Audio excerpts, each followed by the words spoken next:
Live from Radio Row at the beautiful Mandalay Casino and Resort at Super Bowl 58 in Las Vegas, it's the Geary, Stein, and Steven Show with your co-host, Troy Geary. And yes, even Will Stein is here.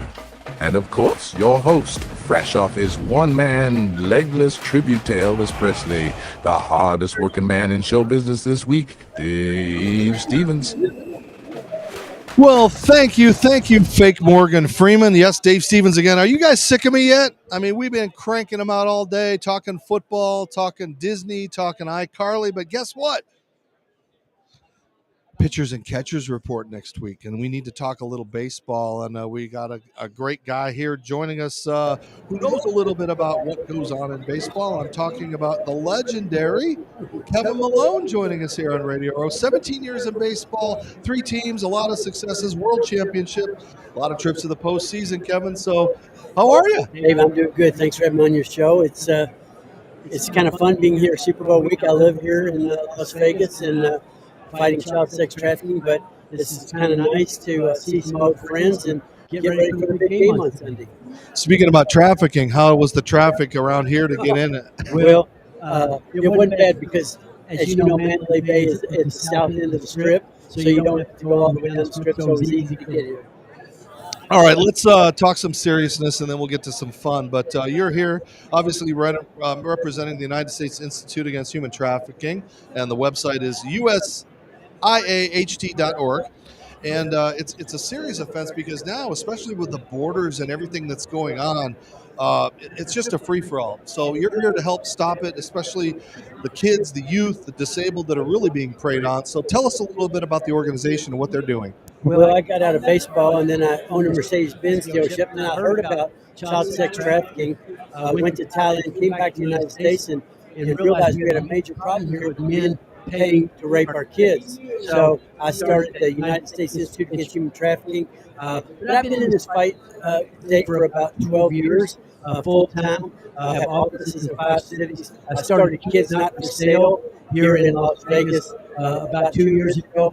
And basically, I'm just trying to make people aware, give them a call to action, educate them, teach them what to do, how to do it, looking out for predators, identifying predators and pedophiles, and let's protect our kids because we have a huge problem in America. American men are the number 1 consumers of sex from kids in the world. We have a huge problem. It's evil, and I'm here to wake people up.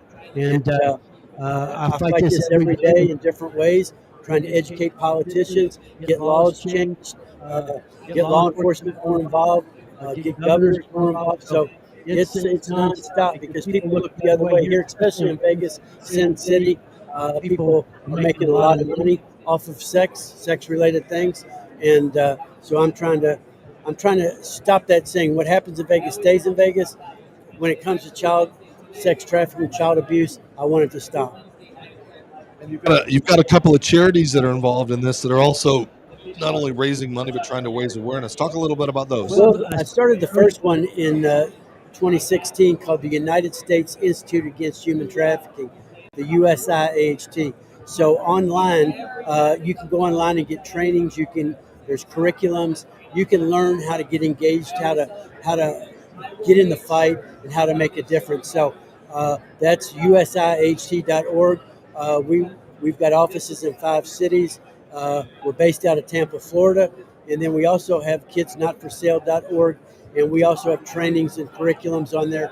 Basically, we're trying to make people aware of the problem, educate them, and then get them in the fight. So there's all kinds of curriculums and trainings for people that are interested in finding their purposes, protecting kids from these predators and these pedophiles. So that's what I do, and 17 years, as you mentioned, Dave, in Major League Baseball, and now I'm doing this, and it's an uphill battle.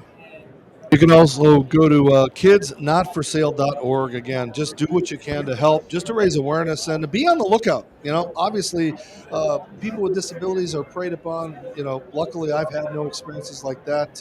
I'll bite them. If I'm down there, I'll take their legs out. I'll bite their ankles, you know. Well, you made a good point. What started a few years ago was these pedophiles, these predators are preying on kids with disabilities because they think they're easy prey, so to speak. So we're seeing a lot more girls and boys getting caught up into human trafficking, in child sex trafficking, because of some sort of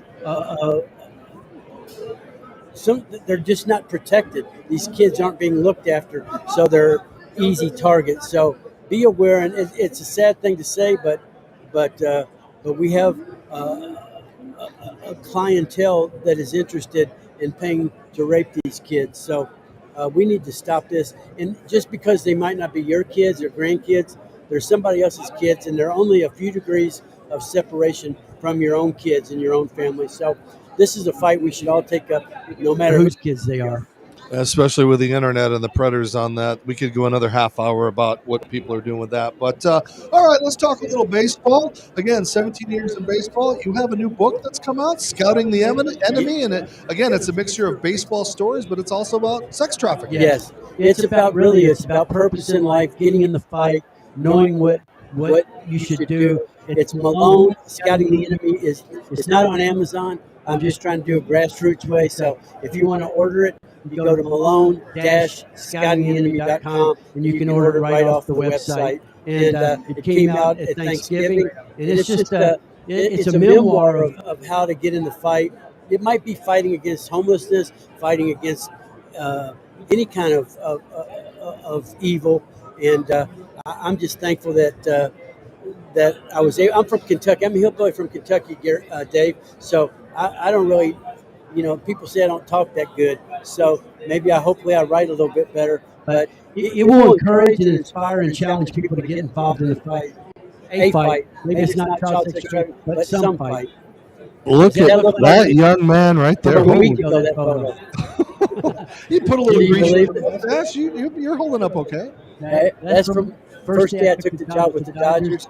I was right after the press conference in 1998. I was named the general manager, vice president of the Dodgers, and was there 3.5 years. Resigned and didn't accomplish all my goals. But there's some great baseball stories in the book. Also about Tom Brady. People don't realize this. I was with the Montreal Expos as a general manager. We drafted Tom Brady in the 16th round out of Sarah High School, offered him $500,000. We the Expos were playing the Giants in Candlestick Park. We brought him in, worked him out, left-handed hitting catcher, and I made the statement he could have been a Hall of Famer in baseball, but he wanted to play football. He went to Michigan, sat on the bench a couple of years, and I think he made the right decision. He could have been a great baseball player. I think he did.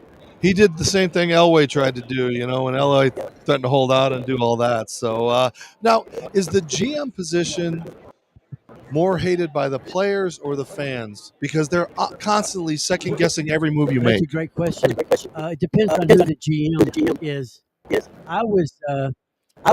I was appreciated, I think, by the fans because they know I wanted to win. And I signed guys with some big contracts. I gave Kevin Brown $105 million, 7 years at 50. That was the first, seven-figure contract or 8 or whatever it was, but $15 million a year, 7 years. So the fans knew I was trying to win. I think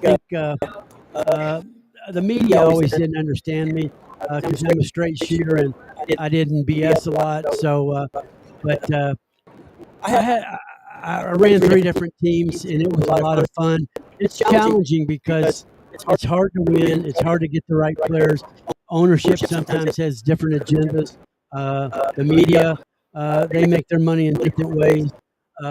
Clicks and readership, but I'm grateful for the opportunity, and I learned a lot, and I learned how to fail.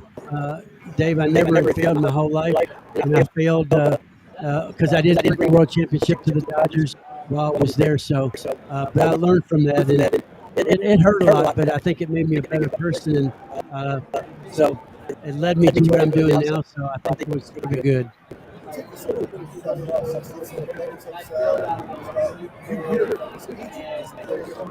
Well, I was considered a player's GM. I had access. I spent time with the players.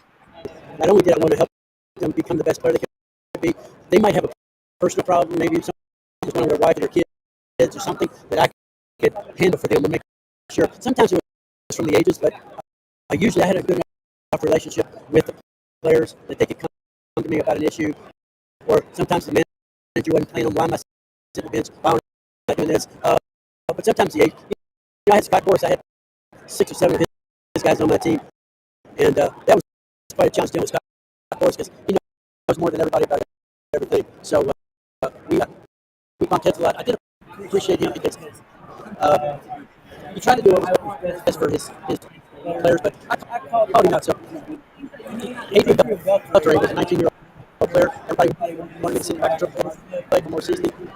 I said, no, I'm not going to go with a veteran player. I'm going to go with Keyshawn, potentially superstar. And so when he was 19, I started putting him, had some growing pains. And when he left the Dodgers, Boris took him to Seattle Mariners. I thought it was the worst place in the world. Changing leagues, going to a pitcher-friendly ballpark. So I said to Scott, sometimes, you know, a couple $1 million less, but you send a player to the right place, might make sense in the long run. But Adrian went from Seattle to Texas, and he's in the Hall of Fame now. Great kid, great player, and you know, I don't think he mentioned me at his Hall of Fame address, but I stuck with him when he was 19, and congratulations to him making the Hall of Fame. Kevin, a lot of our viewers like to know the inside outs of what is the biggest challenge to dealing with agents? I know you talked about Scott Boras and how difficult he is. You know, he's trying to get the most money for his clients. Not really, you know, a lot of the other stuff doesn't happen. But kind of talk about, you know, some of the things that you have found difficult to deal with agents that the average fan doesn't really know. Well, first of all, 97% of them don't know anything about baseball.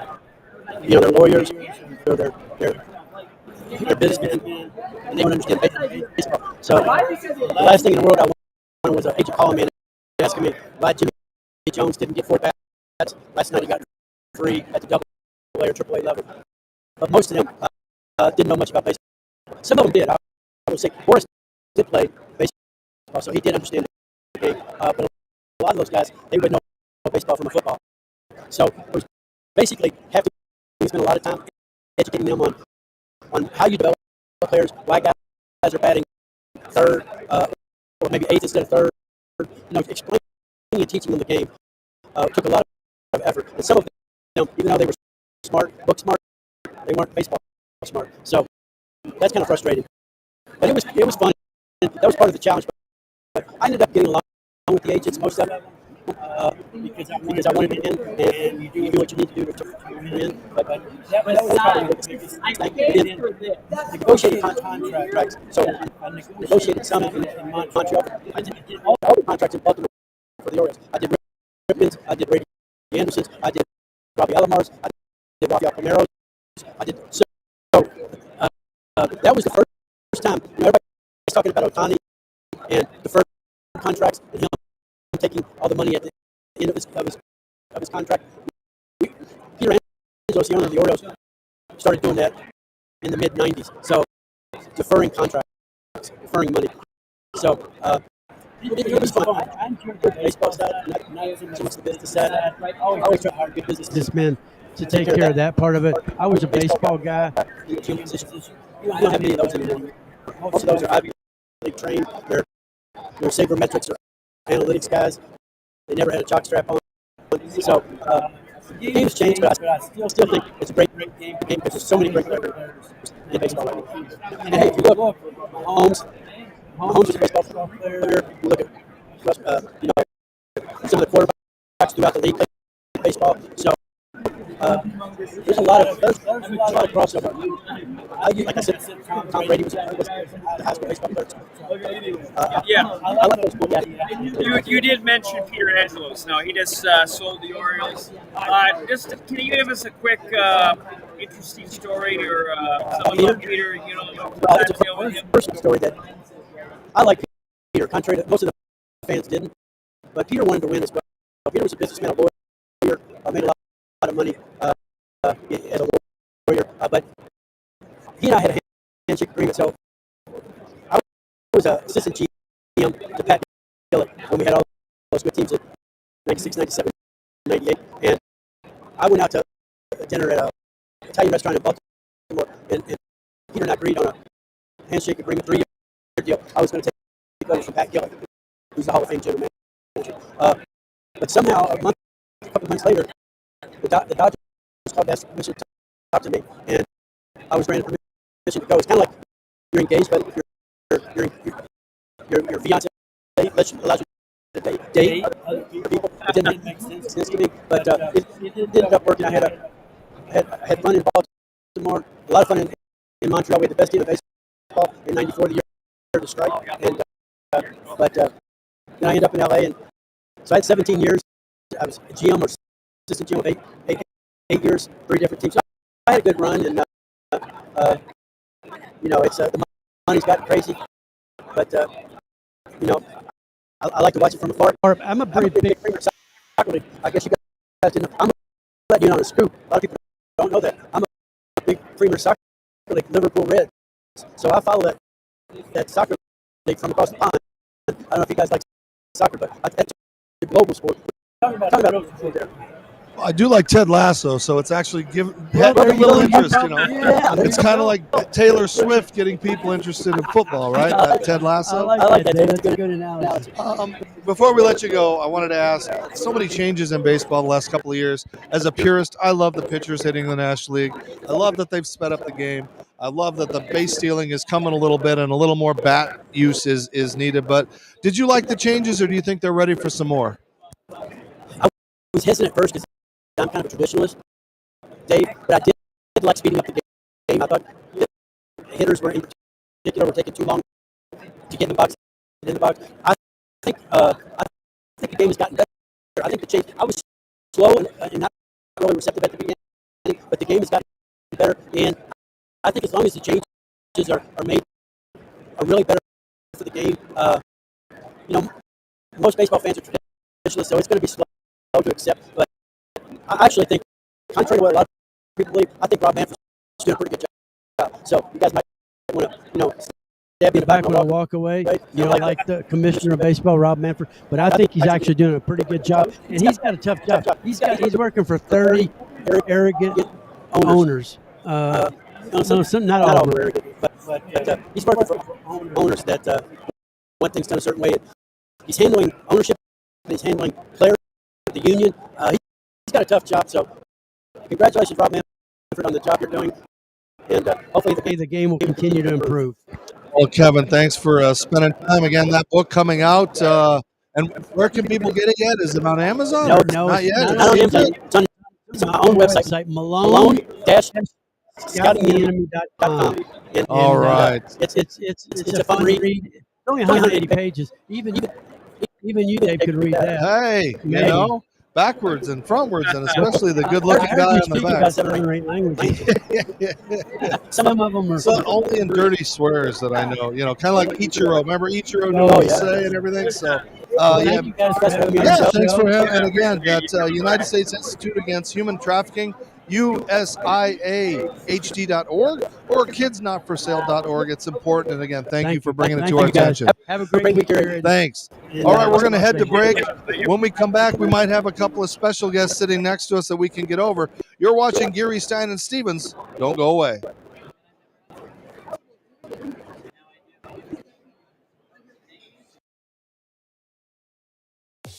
Serendipity Yacht Cruises and Events wants you to come party with us in 2024. Mark your calendar for Saturday, May 4th, because we're calling all Star Wars fans with a costume contest and an awesome Star Wars prize. Then on Saturday, August 10th, it's a Hollywood Night of Dreams with music, games, contests, and surprises. Both parties will be at the beautiful South Shore Harbor Resort with amazing food, fun activities, live entertainment, and a cash bar, plus some additional surprises. Saturday, May 4th and Saturday, August 10th. Come party with us. SYCE. More than a yacht, it's serendipity.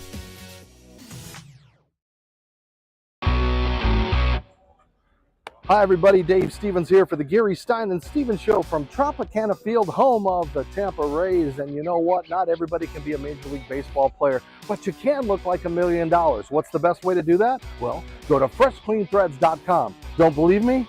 That's right, you can look professional, feel good, and not spend a lot of money by wearing Fresh Clean Threads. They have amazing shirts. They've got Henleys and polos, long sleeves, and even bomber jackets. And if you like them, you can save some money by typing in the show code GSS Show from the Geary, Stein, and Stevens Show to save 20% off. So if you can't be a major leaguer and you want to dress like one, well, go to freshcleanthreads.com. That's freshcleanthreads.com. Tell them Dave sent you. Use that code GSS Show.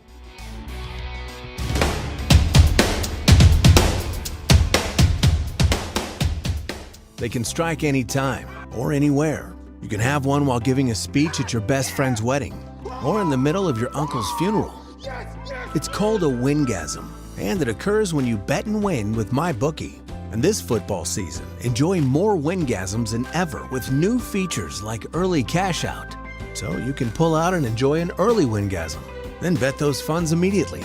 Tired of waiting all day for your money? We've increased the speed of bet settlement. And with enhanced game lines and live betting and streaming, you can bet right up until kickoff, then place more bets during the game.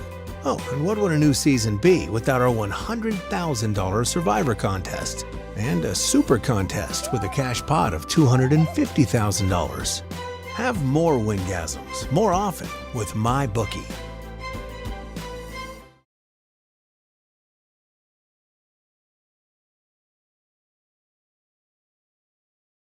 I'm just sitting here enjoying a nice little cigar here from our friends at. Can you see it, Phil? Yeah, I can see it. La Fratellanza.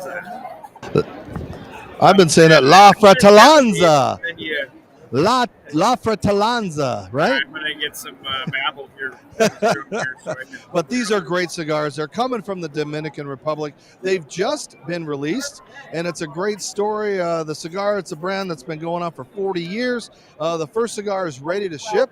So if you go to the website, and as we talked about, because of the Super Bowl and our friends at La Fratellanza Cigars, they've decided to give everybody that's watching Geary, Stein, and Stevens the opportunity to get these new cigars that are just been created. They've just been shipped. If you go to their website, type in the show code GSS20, you get 20% off of that. And Troy, these things taste amazing. I haven't smoked one, but the flavor in my mouth, it's not too bad.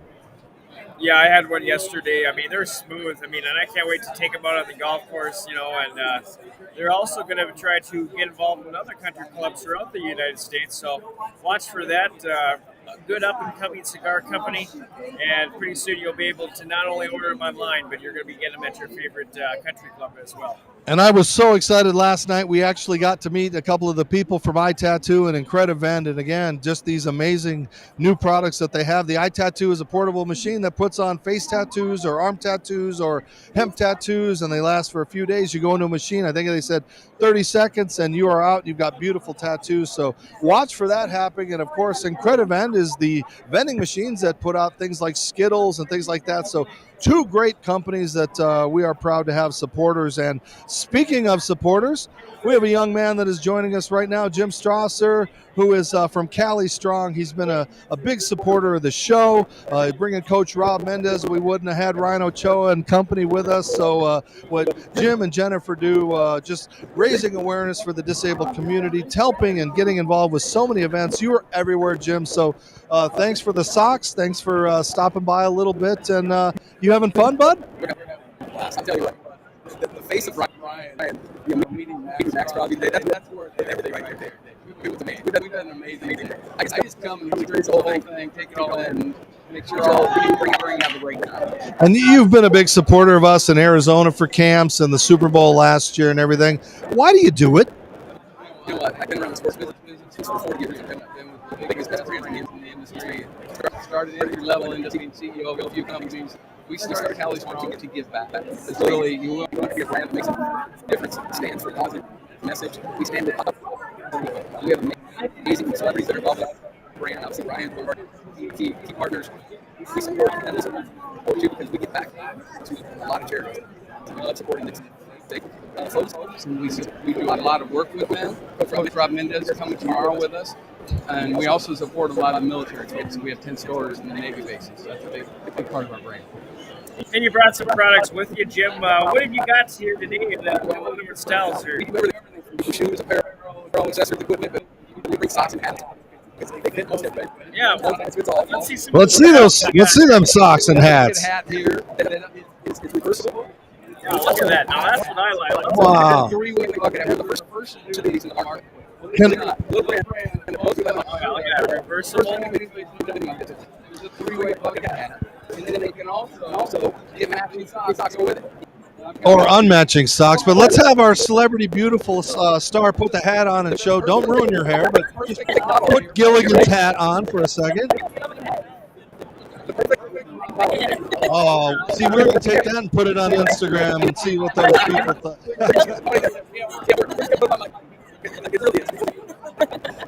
Well, thank you for being our model. And what do you hope to do? What do you hope to accomplish?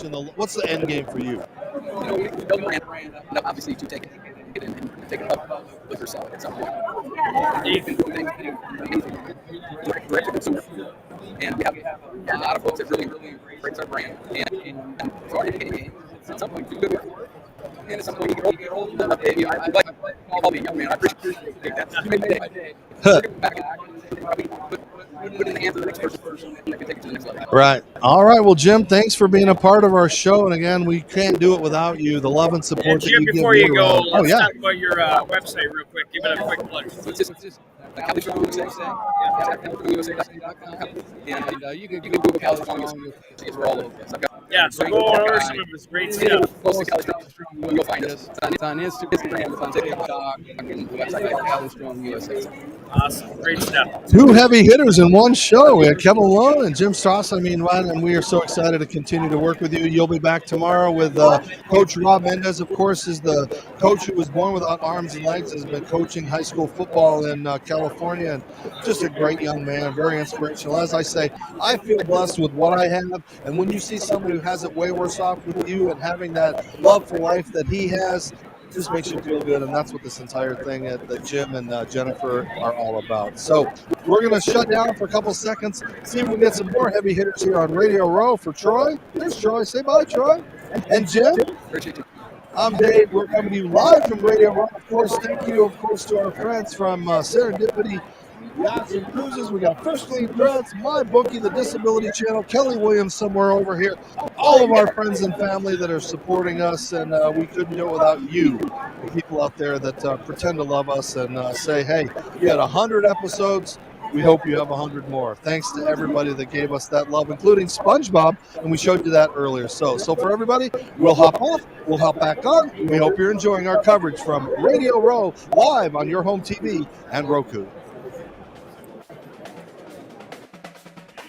Thank you for watching the Geary, Stein, and Steven Show from Super Bowl 58. You can watch all of the episodes at yourhometv.com or download the Your Home TV app on Roku. Follow the boys on all social media and podcast apps.